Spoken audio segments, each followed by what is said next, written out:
اعوذ باللہ من الشیطان الرجیم بسم اللہ الرحمن الرحیم رب اشرح لی صدری ویسر لی امری واحلل عقدۃ من لسانی یفقهوا قولی رب زدنی علما اللهم فقهنا فی الدین اللهم انی اسألک علما نافعا وعملا متقبلا ورزقا طیبا اللهم انفعنا بما علمتنا وعلمنا ما ينفعنا وزدنا علما آمین یا رب العالمین۔ انشاءاللہ تعالی ہم حدیث نمبر 18 سے شروع کرتے ہیں، مل کر پہلے پڑھ لیتے ہیں تو پھر انشاءاللہ تعالی اس پہ تھوڑا سا پونڈر آن کریں گے۔ آپ کو پتہ ہے کہ یہ احادیث جو ہم پڑھ رہے ہیں ہم بڑے اختصار کے ساتھ پڑھ رہے ہیں، ہم ان کی تفصیل میں نہیں جا رہے، بس مین پوائنٹ جو ہیں انہی پہ پونڈر آن کر کے ہم موو آن کرتے چلے جا رہے ہیں، ٹھیک ہے انشاءاللہ۔ چلیں انشاءاللہ باذن اللہ ہم حدیث نمبر 17 شروع کرتے ہیں۔ پیج نمبر 27 ہے ریاض الصالحین جلد اول حدیث 17 انشاءاللہ۔ وعن ابی ہریرہ رضی اللہ عنہ قال قال رسول اللہ صلی اللہ علیہ وسلم من تاب قبل ان تطلع الشمس من مغربها تاب اللہ علیہ، رواہ المسلم۔ حضرت ابو ہریرہ رضی اللہ تعالیٰ سے روایت ہے، وہ کہتے ہیں کہ آپ صلی اللہ علیہ وسلم نے فرمایا کہ جو آدمی سورج کے مغرب سے نکلنے سے پہلے توبہ کرے اس کی توبہ قبول ہو جائے گی۔ مطلب کہ قیامت کی نشانیوں میں سے ایک نشانی بتائی جا رہی ہے کہ جو انسان سورج جدھر سے غروب ہوگا وہیں سے دوبارہ نکلے گا، اس کے ہونے سے پہلے توبہ کر لے گا تو اللہ سبحانہ تعالیٰ اس کی توبہ کو قبول فرما لے گا۔ اس سے پہلے ہم نے دیکھا کہ اللہ سبحانہ تعالیٰ جو ہے رات کو ہاتھ پھیلاتے ہیں کہ کوئی ہے جس کو میں معاف کروں، پھر دن کے وقت وہ ایسا ہی کرتے ہیں تاکہ یہ اللہ سبحانہ تعالیٰ کی رحمت ہے کہ جو ہمیں وہ دیتے ہیں کہ انسان جو ہے اپنے گناہوں سے معافی مانگ لے، اپنے گناہوں پہ پونڈر آن کرے۔ اور پھر دوسری جو حدیث ہمیں بتائی جا رہی وہ یہی ہے کہ مغرب سے نکلنے، سورج کا جو ہے مغرب سے نکلے گا اور اس سے پہلے اگر کوئی انسان معافی مانگ لیتا ہے تو اللہ سبحانہ تعالیٰ اس کو معافی دے دیتی ہیں۔ یہ صحیح مسلم کی حدیث ہے اور کتنے موقع ہمیں جو ہے وہ مل رہے ہیں۔ اب انشاءاللہ تعالیٰ اگلی حدیث کو دیکھ لیتے ہیں، حدیث نمبر 18 ریاض الصالحین جلد اول پیج 27۔ وعن ابی عبد الرحمن عبد اللہ ابن عمر ابن الخطاب رضی اللہ عنہما عن النبی صلی اللہ علیہ وسلم قال ان اللہ عز وجل يقبل توبة العبد ما لم يغرغر، رواہ الترمذی وقال حدیث حسن۔ وعن ابی عبد الرحمن عبد اللہ بن عمر بن الخطاب رضی اللہ عنہما عن النبی صلی اللہ علیہ وسلم قال ان اللہ عز وجل يقبل توبة العبد ما لم يغرغر، رواہ الترمذی وقال حدیث حسن۔ حضرت ابو عبد الرحمن عبداللہ بن عمر بن خطاب رضی اللہ عنہما سے روایت ہے کہ آپ صلی اللہ علیہ وآلہ وسلم نے فرمایا اللہ سبحانہ و تعالیٰ بندے کی توبہ اس وقت تک قبول کرتے ہیں جب تک عالم نزاع اس پر طاری نہ ہو جائے۔ ترمذی کی یہ حدیث ہے کہ جب تک جان کنی کا عالم شروع نہ ہو جائے، جب تک ہم وہ خرخراہٹ جس کو بولتے ہیں یا سکرات الموت کا سلسلہ شروع نہ ہو جائے، جب تک تو اس سے پہلے جب وہ شروع ہوتا ہے تو اس سے پہلے انسان اگر معافی مانگ لیتا ہے، توبہ کر لیتا ہے تو اس کی توبہ قبول کر لی جاتی ہے۔ اس حدیث سے پتہ یہ چلتا ہے کہ انسان یہ نہ سوچے یا یہ نہ سوچتا رہے کہ ابھی میں جوان ہوں، بہت سے غلط کام کرنے کی مجبوری ہے، میں مجبوری میں یہ کام کر رہا ہوں، جب یہ سب کچھ ٹھیک ہو جائے گا، یہ ہو جائے گا تو میں توبہ کر لوں گی، جب مجھے موقع مل جائے گا تو میں توبہ کر لوں گی، یا کسی خاص جگہ پہ یا خاص موقع پہ جاؤں گا تو میں توبہ کر لوں گا۔ جہاں ہمارے ذہنوں میں یہ چیز بیٹھی ہوئی ہے کہ ہم حج پہ جاؤں گا تو میں وہاں پہ معافی مانگ لوں گا، اللہ سبحانہ تعالیٰ نے یہ تو شرط نہیں رکھی کہ جب حج پہ جاؤ گے، کسی خاص موقع پہ جاؤ گے، خاص ماحول بنے گا تو پھر معافی مانگنی ہے۔ اللہ تعالیٰ تو کہہ رہے ہیں کہ اسی وقت جب غلطی ہو جائے تو معافی مانگ لو، کیونکہ ہمیں نہیں پتا کہ ہماری موت کب آ جائے، کس حال میں آئے، کس عالم میں آتی ہے، ہماری اس جوانی کے بعد بڑھاپے کی وہ عمر نصیب ہوتی بھی ہے کہ نہیں، کہ ہم دیکھتے ہیں نا، لوگ کہتے ہیں جوانی میں خوب اللہ کی نافرمانیاں کرو، خوب نہ کوئی کسی حکم کو نہ مانو، بڑھاپے میں جا کے پھر اللہ اللہ اللہ اللہ جپنے لگ جاتے ہیں۔ میں یہ نہیں کہتی کہ آپ نہ کریں، بڑھاپے میں اللہ تعالیٰ کی عبادت نہ کریں، بڑھاپے میں تو کوئی اور کام ہوتا ہی نہیں ہے تو آپ اللہ کی عبادت کر سکتے ہیں۔ جوانی میں آپ کو زیادہ ادھر ادھر سے چیزیں آپ کو اٹریکٹ کرتی ہیں، آپ کو ڈسٹرب کرتی ہیں، آپ چاہتے ہیں کہ آپ یہ کریں یہ کریں یہ کریں جو دوسرے لوگ کر رہے ہیں، آپ کا دل بھی کر رہا ہے، لوگ دوسرے گناہ کر رہے ہیں تو آپ بھی اس کو دیکھا دیکھی وہ کرتے ہیں کہ سارے کر رہے ہیں تو میں کر لوں گا، اس میں کون سی قباحت کی بات ہے۔ اس وقت اپنے آپ کو روک لینا، یا جوانی کی حالت میں انسان بہک جاتا ہے، غلط کام کر لیتا ہے، تو پھر کیا ہے کہ وہ یہ نہ کہے کہ میں نے غلط کر لیا، یہ سارے کر رہے ہیں، اسی وقت اللہ سبحانہ تعالیٰ سے معافی مانگ لے۔ پھر یہ سوچنا رکھیں کہ جب میں بوڑھا ہوں گا، بڑھاپے میں جاؤں گا تو پھر میں اپنے گناہوں کی معافی مانگ لوں گا۔ ہمیں نہیں پتا کہ بڑھاپا ہمیں نصیب ہوتا ہے کہ نہیں ہوتا، جس کے بارے میں ہم پلان کرتے ہیں کہ وہ اللہ کے لیے ہوگی۔ اچھی اچھی زندگی، جوانی کی زندگی دنیا کے لیے تو جو تھوڑے دن ہیں اور کم تر دن ہے، یا آپ اس کو بول سکتے ہیں حقیر اور بیکار زندگی جو ہے، جس میں انسان کچھ کرنے کے قابل نہیں رہتا، تو ہم کہتے ہیں ہم اللہ کے لیے وقف کر دیں گے، اور اس کے بارے میں ہم نے سوچا ہوا ہے کہ یہ ہم اللہ کے لیے کر دیں گے، ہم اللہ اللہ کر لیں گے۔ کیا ہم اسی قسم کی جزا کے حقدار ہیں یا اس کی توقع رکھتے ہیں؟ ہم اپنی زبان حال سے تو یہ کہہ رہے ہیں کہ تو بہترین انعام اپنے ان بندوں کو دینا جو اپنی بہترین زندگی تیرے کام میں لگاتے ہیں۔ اپنی زبانی حال سے تو ہم یہی کہہ رہے ہیں نا کہ جنہوں نے تیری جوانی تیری زندگی میں لگا دی، جنہوں نے دن رات تیری دین کے لیے لگا دی، اللہ کے راستے میں لگا دی، اور جو بچا کچھ ہے وہ کیا ہے، بڑھاپے میں ہم اللہ کی عبادت کر لیں گے، تو بڑھاپے میں جو بچا کچھ ہے وہ ہم اللہ کو دے دیں گے۔ وہ اس لیے کہ ہمارے پاس تو تیری عبادت کے لیے وہی بچا ہے، کچھ اور بچا ہی نہیں ہے۔ تو میرا قول اور فعل اس بات کی ضمانت دے رہا ہے کہ میں اللہ سبحانہ تعالیٰ سے خود کہہ رہی ہوں کہ میرے لیے جو جزا ہے، بچی کھچی جزا مجھے دینا۔ کیا میں اور آپ ہم یہ چاہتی ہیں کہ ہمیں اللہ سبحانہ تعالیٰ بچی کھچی دے؟ ہم تو کہتے ہیں دنیا میں رہتے ہوئے سب سے بہترین چیز مجھے ملے، بہترین گھر مجھے ملے، بہترین نعمتیں مجھے ملے، میرے بچے بہترین ہو، میری فیملی بہترین ہو، کسی قسم کی کوئی مجھے پرابلم نہ ہو، کوئی مشکل نہ ہو۔ مطلب کہ ہر اچھی چیز جو دنیا کی نظر سے اچھی لگتی ہے ہم دنیا میں لینا چاہتے ہیں، لیکن اللہ سبحانہ تعالیٰ کہہ رہے ہیں کہ جو جوانی میرے راستے میں لگا دے گا، اللہ سبحانہ تعالیٰ عرش کا سایہ اس کو دیں گے، اور وہی جوانی میں دنیا کے لیے خراب کر رہی ہوں، دنیا کو دے رہی ہوں، دنیا حاصل کرنے کے لیے لگا رہی ہوں، اور آخرت میں انجام کی منتظر ہوں کہ اللہ سبحانہ تعالیٰ مجھے اچھا انجام دیں گے۔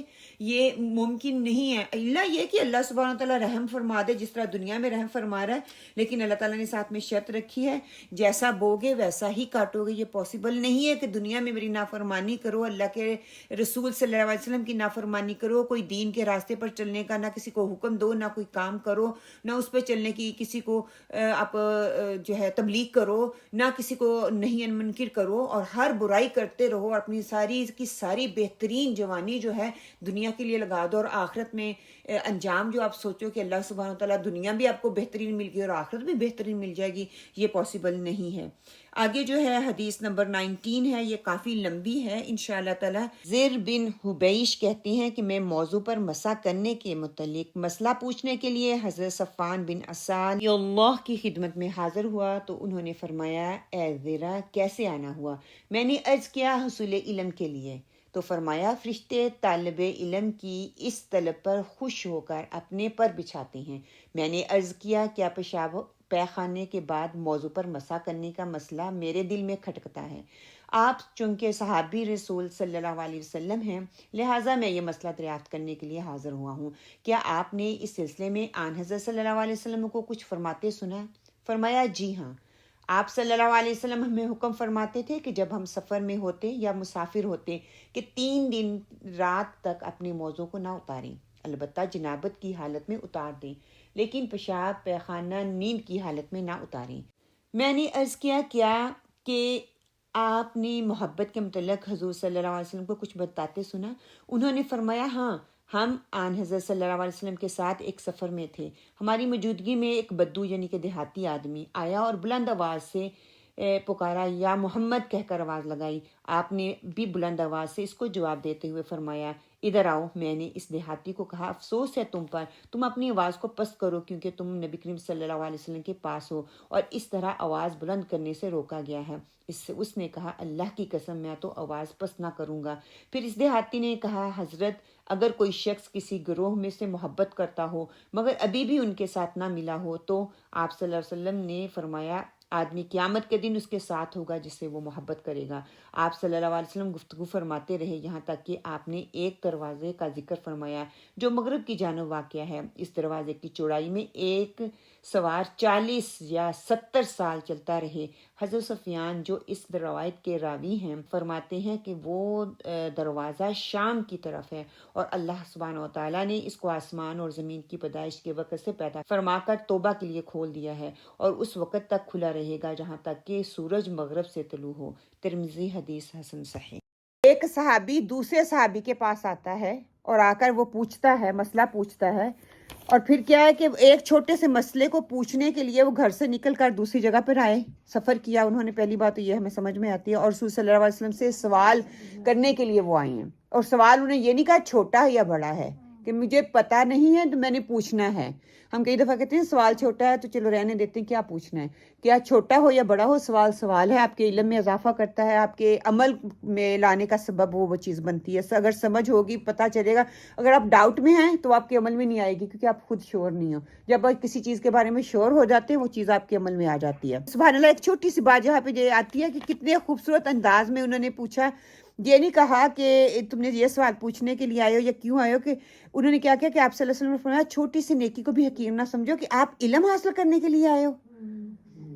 اتنی دور سے چل کے آپ علم، یہ نہیں کہ چھوٹا سا سوال بس پوچھنے کے لیے آپ آئے ہو. یہ نہیں کہا، موٹیویشن دی کہ اچھا علم حاصل کرنے کے لیے آئے ہو. کہ انہوں نے مسکرا کے کہتے ہیں نا کہ آپ صلی اللہ علیہ وسلم کی حدیث کا مفہوم ہے چھوٹی سی بھی نیکی کو اس کو حقیر نہ سمجھو. خواہ کسی کو مسکرا کر دیکھنا ہی صحیح، کہ مسکرا کے بھی دیکھنا وہ نیکی، اس کو یہ نہ سمجھو کہ یہ چھوٹی سی ہے. دوسرا عمل کا پوائنٹ جو نکلتا ہے یہ ہے کہ عمل کرنے والے کسی بھی بات کو چھوٹا نہیں سمجھتے.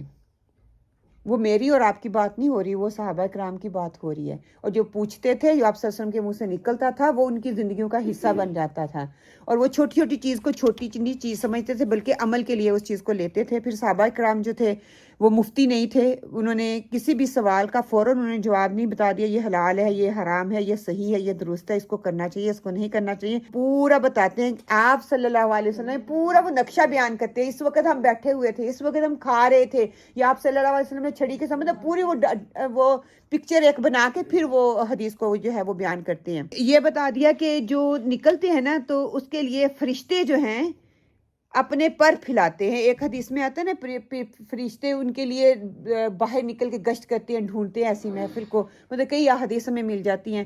علم حاصل کرنے والوں کے لیے یہاں پہ خوشخبری بھی سنائی جا رہی ہے. یہ نہیں کہا جا رہا کہ موٹی موٹی کتابیں پڑھنے والا جو ہے اس کے لیے فرشتے جو ہیں پر بچھاتے ہیں، بلکہ ایک چھوٹا سا حقیر سا سوال جس کو میں سمجھتی ہوں اس کو پوچھنے کے لیے گھر سے نکل کر دوسری جگہ پہ جانا اور کسی عالم سے اس کا سوال پوچھنا، اس کے لیے کیا ہے فرشتے پر پھیلاتی ہیں.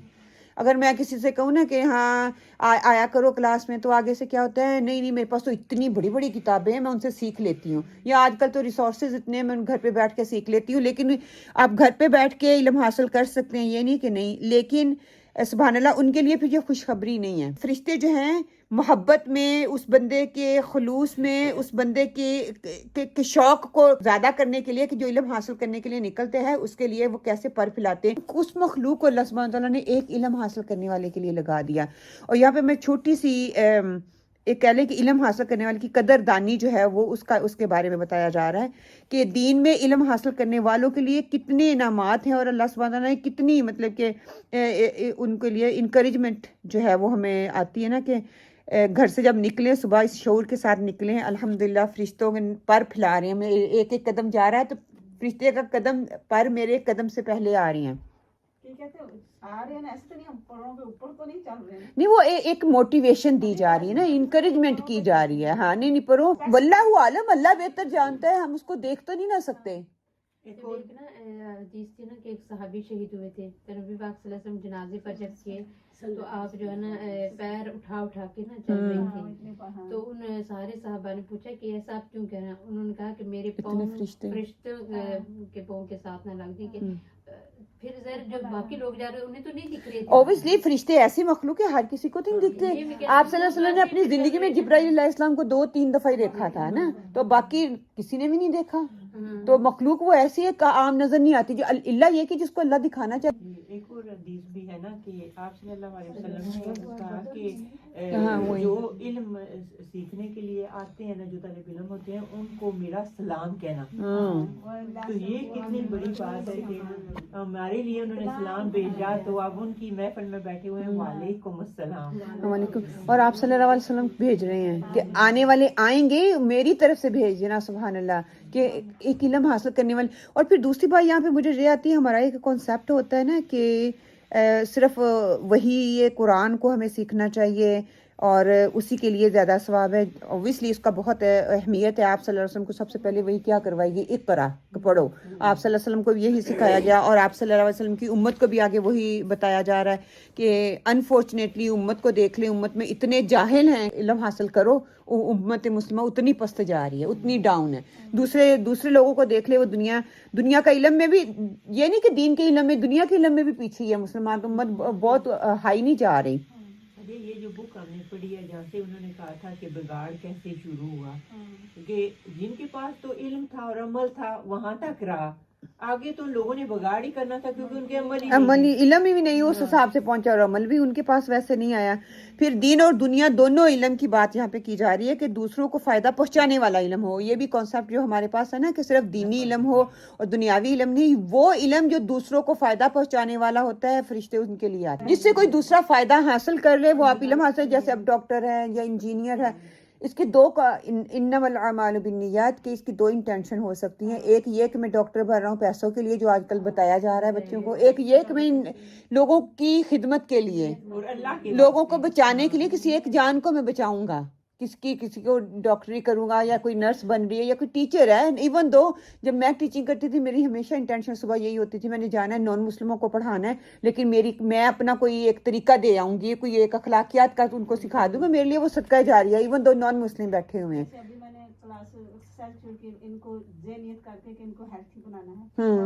ہاں ایگزیکٹلی، اب فائدے کے لیے تو فائدے دینے والے بنو گے تو اللہ سبحانہ وتعالیٰ تمہارے لیے بھی فائدے اکٹھے کر دیں گے نا. باجی ہمارا کنٹری میں جیسا ہوتی ہے نا، بنگلہ دیش پاکستان میں، وہ بھی جو بھی ہو، ان کے بعد جو بھی ٹیلنٹ ہو انہوں نے کسی کو سکھاتی نہیں ہے. اور ادھر کی جو بات ہے، میرے پاس جو ٹیلنٹ ہے کسی کو سکھا کر جاؤں، میرے والا وہ قبر رخ کرے گی جو پینشنر. تو ہمارا میں زیادہ پوچھے والا جو ہوتے ہیں نا، وہ ٹیلنٹ سکھاتی نہیں ہے. وہ دیکھیں، یہ بھی دیکھیں، یہ علم کا اعجاز ہے، یہ ہنر کا اعجاز ہے. آپ جتنا بڑھاؤ گے، دین ہمیں کیا کہتا ہے، جس چیز کو آپ چاہتے ہو کہ وہ بڑھے، وہ دینا شروع کر دو. وہ پیسہ ہے، وہ علم ہے، وہ کوئی تکنیک ہے، وہ ہنر ہے، وہ کم نہیں ہوگا. آپ میں اتنی نکھار آتا جائے گا، آپ کی نیکیاں بڑھتی چلے جائیں گی، اس میں اضافہ ہوتا چلے. جو ہوتے ہیں نا جن کے پاس علم آتا ہے، وہ کہتے ہیں کہ دوسرے کو نہ پتہ چل جائے. اس کا مطلب وہ خود علم والا کبھی بھی حاسد نہیں ہو سکتا. اس کے اندر حسد ہے، اس وجہ سے دوسروں کو دینا نہیں چاہ رہا، تو وہ کبھی بھی خود ترقی نہیں کرے گا، کیونکہ اس نے دینا شروع ہی نہیں کیا. یہ دین کا سب سے پہلا تقاضا ہے، دینے والے بنو، پھر اللہ تعالیٰ واپس لٹائے گا. ملتا ہی اس وقت ہے جب ہم دوسرے کو جب آپ ہمبل ہوتے ہیں، ہمبل ہوں گے تو دینے والے بنیں گے. جب جو علم آپ کے اندر تکبر لے کے آ رہا ہے، وہ علم نہیں ہے، وہ صرف انفارمیشن ہے، وہ عمل میں بھی نہیں ڈھلنے والی. آپ دیکھیں، اس لیے دیکھیں میں اتنا کئی دفعہ حیران ہوتی ہوں، جیسے امام ہے آگے، وہ پہلے امام، ان کے جو شاگرد ہیں وہ ان سے بھی آگے نکل گئے. سبحان اللہ. انہوں نے دیا، ان کو شاگرد آگے چلے گئے. کہتے ہیں نا، دو ہی ہستیاں ہیں پوری دنیا میں، ماں باپ اور استاد. جس کو خوشی ہوتی ہے، جو ان کے شاگرد یا بچے آگے ہوتے ہیں، تو ان کو خوشی ہوتی ہے کہ الحمدللہ میرا پھل جو میں نے لگایا تھا وہ گرو ہو رہا ہے. الحمدللہ. آگے اپنا علم دے ہی نا، تو پھر کیسے اسپریڈ ہوگا؟ دیکھ لو. پھر یہاں پہ یہ بھی بتایا جا رہا ہے کہ یہ دنیا کا علم نہیں ہے، بلکہ یہ آخرت کا علم. دونوں کے بارے میں بات ہو رہی ہے. اور آخرت دیکھیں، جب اللہ سبحانہ تعالیٰ نے آدم علیہ السلام کو پیدا کیا اور دنیا میں بھیجنے سے پہلے ان کو علم دیا، پھر فرشتوں کے سامنے اس علم کا اکنالجمنٹ کروائی.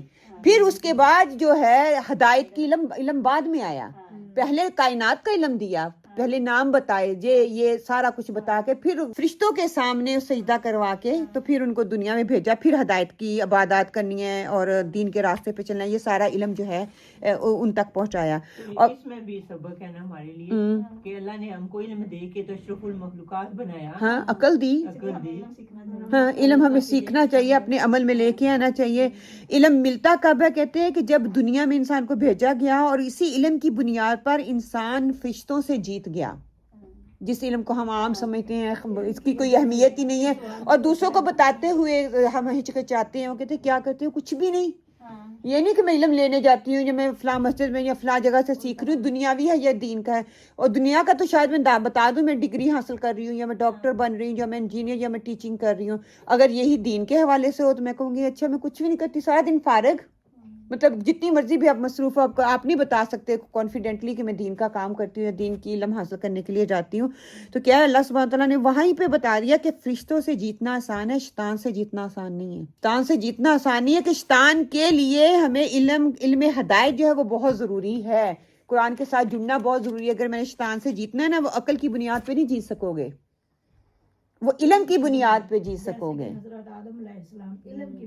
علم کی بنیاد پہ جیتنا ہے، اور انسان کو علم کا احساس دلا کر اس کی ضرورت کو محسوس کرا کر دنیا میں اللہ تعالیٰ نے بھیجا. پھر قرآن پاک میں آتا ہے اگر تمہارے پاس میری طرف سے کوئی ہدایت آئے، جو اس ہدایت کی تابعداری کرے گا اس کو نہ کوئی خوف ہوگا نہ کوئی غم ہوگا، اور جو اس کی نافرمانی کرے گا پھر اوبیسلی اس کے اپوزٹ ہوگا، اس کے لیے کوئی خوف اور ڈر نہیں بلکہ اس کے لیے خوف اور ڈر دونوں چیزیں ہوں گی، جو کہ اس نے اللہ تعالیٰ کی بات کو مانا ہی نہیں ہے. آپ صلی اللہ علیہ وسلم بتا رہے ہیں کہ ہمارا مقابلہ شیطان کے ساتھ ہے. ہمارا اپنا سبحان اللہ کہتے ہیں نا کہ خون جو چل رہا ہے اس کے ذرے ذرے کے ساتھ شیطان ہماری رگوں کے اندر رچ بس گیا ہے. وہ آگے سے پیچھے سے دائیں سے بائیں سے ہر طرف سے ہمارے خون کے اندر گردش کر رہا ہے.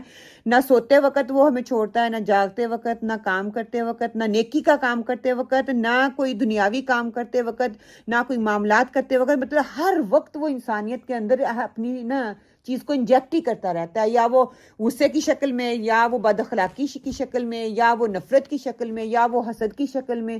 ہر وقت وہ ہمارے ساتھ ہے، ڈالتا رہتا ہے. ہاں ڈالتا رہتا ہے. ہم پھر بھی تھک جاتے ہیں، وہ نہیں تھکتا، اس کے ایجنٹ نہیں تھکتے. تو یہ دماغ میں رکھے کہ عقل کے ساتھ ہم شیطان کو جیت نہیں سکتے. ہمیں علم ہدایت لینا ہے، اور ہدایت کے ذریعے ہی ہم جو ہے اس کو مات دے سکتے ہیں. اللہ تعالیٰ نے دونوں قسم کے علم کو جو ہے فضیلت کا باعث رکھا ہے. کیوں؟ دنیاوی علم سیکھیں گے ہمارے اندر شعور آئے گا. اللہ سبحانہ جیسے سائنس کا علم جو سیکھتا ہے، یا فزکس ہے، کیمسٹری ہے، بایو ہے، وہ سیکھتے ہیں، سیکھنے کے بعد ان کو اتنا شعور آ جاتا ہے وہ اللہ تعالیٰ کی ذات کو زیادہ اچھے طریقے سے پہچان سکتے ہیں. بڑے بڑے اسکالرس کو دیکھیں، ڈاکٹریاں انہوں نے کی ہیں، ڈاکٹری کرنے کے بعد وہ اللہ کی طرف آئیں کہ اللہ تعالیٰ نے ایسے ایسے انسان کو بنا دیا ہے کہ وہ اللہ کی زیادہ قربت کا ذریعہ بن جاتا ہے. پھر یہ دونوں علوم جو ہے انسان کی، ان کے لیے انسان محنت کرنے کے لیے نکلتا ہے، جدوجہد کرنے کے نکلتا ہے. تو پھر وہاں پہ خوشخبری سنائی جا رہی ہے کہ اللہ سبحانہ تعالیٰ کے ہاں وہ عبادت کا درجہ لکھ لیا جاتا ہے، وہ عبادت کے درجے تک وہ چیز پہنچ جاتی ہے. علم حاصل وہ دنیاوی ہو، اس کی انٹینشن صحیح ہو، دوسروں کو فائدہ دینے والی ہو، یا وہ اخروی علم ہو اس لیے میں سیکھ رہی ہوں کہ لوگ واہ واہ نہ کریں بلکہ مجھے فائدہ دینے والے ہوں دنیا میں بھی اور آخرت میں بھی. تو آپ صلی اللہ علیہ وسلم کے ذریعے آپ صلی اللہ علیہ وسلم نے یہ علم ہم تک پہنچایا. اللہ سبحانہ تعالیٰ کے فرشتہ جو ہے آپ صلی اللہ علیہ وسلم پر لے کے آیا، جبرائیل علیہ السلام، انہوں نے صحابہ کو، اور صحابہ کا علم وہ ہم تک پہنچ رہا ہے کہ یہ علم جو ہے میں نے گھر بیٹھ کے نہیں بلکہ گھر سے نکل کر کسی ایکسپرٹ ٹیچر سے لینا ہے، تاکہ ایک دفعہ یہ ایک قسم کی موٹیویشن بھی آپ کو ملتی ہے نا کہ میں گھر پہ بیٹھے اب کتنا پڑھ لیں گے. ایک تو آپ رحمت سے محروم رہ جائیں گے، ایک اپنے گھر سے جو نکل کے آئیں گے آپ کا قدم قدم گنا جائے گا، اس قدم قدم پہ آپ کو اس کی اجر ملے گا. پھر دوسری بات یہ کہ ایک محفل میں بیٹھنا ایک دوسرے کو موٹیویشن دینے کا سبب ہے. آپ یہاں پہ آتے ہو، آپ کو ایک اپنی پرابلم بتاتا ہے، دوسرا اپنی، تیسرا اپنی، کہتے ہیں شکر الحمدللہ مجھے ایسی پرابلم ہے اس کے باوجود میں نہیں آتی ہے نا. کئیوں کو چلنا پھرنا مشکل ہے، کئیوں کے پاس گاڑی نہیں ہے چل کے آتی ہیں، اور مینی مور تھنگ، کئیوں کو اٹھنا صبح نہیں ان کے لیے مشکل ہے، لیکن اس کے باوجود وہ آتے ہیں، علم حاصل کرنے کے لیے آتے ہیں اور علم کے شوق میں آتے ہیں. تو اللہ سبحانہ تعالیٰ یہ یہاں پہ خوشخبری ہمیں بتائی جا رہی ہے کہ علم حاصل کرنے کے لیے گھر سے آپ کے لائبریری دیکھیں کتنی کتابیں گھر پہ پڑی ہوئی ہیں اور کتنی دفعہ ہم کھولتے ہیں، ایک بار بھی نہیں کھلتی، کئی سالوں سے نہیں کھلتی نہیں ہے نا کہ ٹائم ہی نہیں ملتا. یہاں پہ بیٹھ کے اگر ہم تھوڑا تھوڑا پڑھ رہے ہیں تو ایک نہ ایک دن وہ ختم ہو جائے گا نا. دل کرتا ہے جب آپ کھولتی ہوں، دل کرتا ہے ہم کریں کرائیں. میرے پاس پتہ نہیں کتنی پڑی ہوئی ہیں، وہ ساری نہیں کھولی جاتی کہ انلیس مجھے ضرورت ہوگی، مواد اکٹھا کرنا ہوگا، پھر 2-4 کو کھول کے دیکھ لوں گی، لیکن آل دا ٹائم نہیں آپ کھول سکتے. عام کتاب تو بالکل ہی نہیں کھلتی نا. پھر یہ ہوتا ہے کہ سبحان اللہ کہ ہم کہتے ہیں نا کہ بہت سی چیزیں جو ہیں انسان صرف پڑھ کر نہیں سیکھتا، بلکہ اس کے لیے دوسروں سے سیکھنا پڑتا ہے، دوسروں سے لینا پڑتا ہے، پھر وہ انسان جا کے کہیں سیکھتا ہے. کہ یہ علم حاصل کرنے کے لیے شاید ہم آپ صلی اللہ علیہ وسلم کے صحابہ کے درجے تک نہ جا سکیں، لیکن ان کی جیسی کوشش تو کر سکتے ہیں نا، ان کی طرح ایفرٹ تو ڈال سکتے ہیں نا. کہ یہ نہیں کہ گھر بیٹھے بٹھائے مجھے باہر نہ نکلنا پڑے، یا مجھے علم حاصل نہ کرنا پڑے، یا شیطان میرے راستے میں رکاوٹیں ڈال رہا ہے کہ کیا ہے حدیث ہی ہے نا، حدیث بک تو میں گھر بیٹھ کے بھی پڑھ سکتی ہوں. کیا ہے قرآن ہی ہے نا، فلاں شیخ کی سن رہی ہوں، فلاں شیخ کی سن رہی ہوں. لیکن آپ جن چیزوں سے محروم ہو جاتی ہیں، وہ صحبت سے محروم ہو جاتی ہیں. اور یہاں پہ کیا کہہ دیا گیا ہے، المرء مع من احبہ یوم القیامہ، کہ قیامت والے دن جن سے محبت کریں گے اسی کے ساتھ اٹھائے جائیں گے. تو الحمدللہ اگر ہم اللہ کے دین کے لیے ایک دوسرے سے محبت کرتے ہیں، کہ اللہ سے پوری امید رکھتے ہیں کہ جنت میں ہم ایک دوسرے کے ساتھ ہوں گے، ایک دوسرے کے ساتھ اٹھائے جائیں گے، اور ہم آپ صلی اللہ علیہ وسلم سے محبت کرنے والے ہیں. اینڈ پہ یہی دعا کرتے ہیں کہ اللہ سبحانہ و تعالیٰ ہمیں آپ صلی اللہ علیہ وسلم کی سنت پر چلنے کی توفیق عطا فرمائے، بہترین علم لینے والے کی توفیق عطا فرمائے، اس کو اپنے عمل میں ڈالنے کی توفیق عطا فرمائے اور استقامت عطا فرمائے. سبحانک اللہم و بحمدک، نشہد ان لا الہ الا انت ونستغفرک ونتوب علیک. وقولوا قولی ھذا واستغفر اللہ لی ولکم. آمین. السلام علیکم ورحمۃ اللہ.